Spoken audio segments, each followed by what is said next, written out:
എൻ്റെ ഒരു ദിവസം സ്റ്റാർട്ട് ചെയ്യുന്നത് ദേ ഈ ഒരു സൗണ്ട് കേട്ടോണ്ട് കേട്ടോ. കുക്കിംഗ് റേഞ്ച് ഓണാക്കുന്ന ശബ്ദം, അതല്ലെങ്കിൽ മൈക്രോവേവൻ ഓണാക്കുന്ന ശബ്ദം, ഇതൊന്നുമല്ലേ കെറ്റിൽ വെള്ളം വെക്കുന്ന ശബ്ദം. ഞാൻ ശരിക്കും പറഞ്ഞാൽ രാവിലെ എഴുന്നേക്കുന്ന ഉടനെ നേരെ കിച്ചണിലോട്ട് വരും, പല്ല് പോലും തേക്കത്തില്ല. ഒന്നെങ്കിൽ കെറ്റിൽ വെള്ളം വെക്കും, അതല്ലെങ്കിൽ എന്തെങ്കിലും അടുപ്പയിൽ ചായക്കുള്ള വെള്ളം വെക്കും, അതല്ലെങ്കിൽ ഇങ്ങനെ ഇഡലിത്തട്ടയിൽ അല്ലെങ്കിൽ സ്റ്റീമറയിൽ വെള്ളം തിളപ്പിക്കാൻ വെക്കും.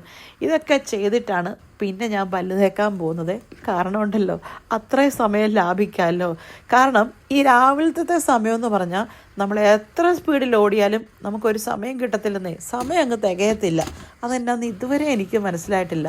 ചിലപ്പോൾ എന്നോട് ആൾക്കാർ പറയാറുണ്ട്, എൻ്റെ ഫ്രണ്ട്സൊക്കെ, ലിറ്റി തലേദിവസം കുറച്ചൊക്കെ ചെയ്തിട്ട് കിടക്ക്, അതാകുമ്പോൾ രാവിലെ കുറച്ച് സമയം ലാഭിക്കാമല്ലോ എന്ന്.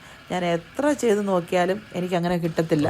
പിന്നെ ഈ തലേദിവസം ചെയ്ത് വെക്കുമ്പോഴേ ഒരു സാറ്റിസ്ഫാക്ഷൻ കിട്ടത്തില്ലെന്നേ. പ്രത്യേകിച്ച് ഈ കൊച്ചിനൊക്കെ ഫുഡ് കൊടുത്തു വിടുന്നത് രാവിലെ ചൂടോടെ ഉണ്ടാക്കുവാണെങ്കിൽ ഒരു ടേസ്റ്റ് ഇല്ലേ. ഇതാണ് കൊച്ചിൻ്റെ ബ്രേക്ക്ഫാസ്റ്റ്, ഇഡലിയാ. ഈയിടെ ആരാണ്ട് എന്നോട് ചോദിച്ചു, കൊച്ചിൻ്റെ ബ്രേക്ക്ഫാസ്റ്റ് കൊടുത്തു വിടുന്ന ടിഫിൻ ബോക്സ് ഒന്ന് കാണിക്കാം. ഇതാണ് ആ ടിഫിൻ ബോക്സ് കേട്ടോ. പിന്നെ ചമ്മന്തി ഒരു ഗ്ലാസ് ജാറിനകത്തും. ഇത് നമ്മൾ ഹോം സെൻറ്ററിൽ നിന്ന് വാങ്ങിച്ചാണ്, സ്റ്റെയിൻലെസ് സ്റ്റീലാണ്, നല്ലതാണ്. നല്ല ചൂട് അതുപോലെ നിന്നോളും. അതുപോലെ ചൂട് നിൽക്കുമെന്നല്ല, പക്ഷേ ചൂടായിട്ട് നിന്നോളും, കുഴപ്പമില്ലല്ലോ. അതല്ലേ പ്ലാസ്റ്റിക്കിനകത്ത് കൊടുത്തുവിടുന്ന പ്രശ്നങ്ങളൊന്നുമില്ല, ഹെൽത്തിയാണ്. അങ്ങനെ കൊച്ചിനുള്ള ടിഫിൻ ബോക്സ് ഒക്കെ റെഡിയാക്കി ഇനി കൊച്ചിനെ പായ്ക്കണം. ഞാൻ പറഞ്ഞിട്ടില്ലേ പല വീഡിയോയിലും, അവൻ ആദ്യം വീട്ടിൽ നിന്ന് പോകുന്നത്. ഇനി അടുത്തത് എൻ്റെ രണ്ടാമത്തെ കൊച്ചിനുള്ള ബ്രേക്ക്ഫാസ്റ്റ് ദോശ. ആശാൻ ഒരു ദോശപ്രാന്തനായതുകൊണ്ട് ഞാൻ വിചാരിച്ചു കുറച്ച് ദോശയും കൂടെ ഉണ്ടാക്കാവുന്നേ. എനിക്കുള്ള ഇഡലി എടുത്ത് കേട്ടോ. ഇഡലിയുടെ എണ്ണം കണ്ടാരും ഞെട്ടണ്ട, ഞാൻ മാത്രമല്ലല്ലോ. ചമ്മന്തിയും കുറച്ച് കൂടുതലെടുത്തേ, കൂടെ ജോലി ചെയ്യുന്നവർക്കും കൂടെ കഴിക്കാൻ വേണ്ടിയിട്ട്. പിന്നെ കുറച്ച് സ്മൂത്തി ഉണ്ടാക്കി. രാവിലെ കാപ്സ് നന്നായിട്ട് കഴിക്കുന്നല്ലേ, ഉച്ചയ്ക്ക് അതുകൊണ്ട് ഇച്ചിരി ഹെൽത്തി ആവാമെന്ന് വിചാരിച്ചു.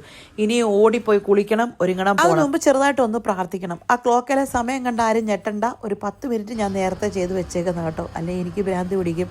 ഞാൻ ശരിക്കും ചിന്തിക്കാറുണ്ട്, ഞാൻ എന്ത് നല്ലൊരു വീട്ടമ്മയാണ്, എന്ത് നല്ല അമ്മയാണ്. പക്ഷെ കുറച്ച് കഴിയുമ്പോൾ ഞാൻ ചിന്തിക്കും, ഞാൻ എന്തൊരു പാഴാണ്, ഞാൻ എന്താണ് ഇങ്ങനെ.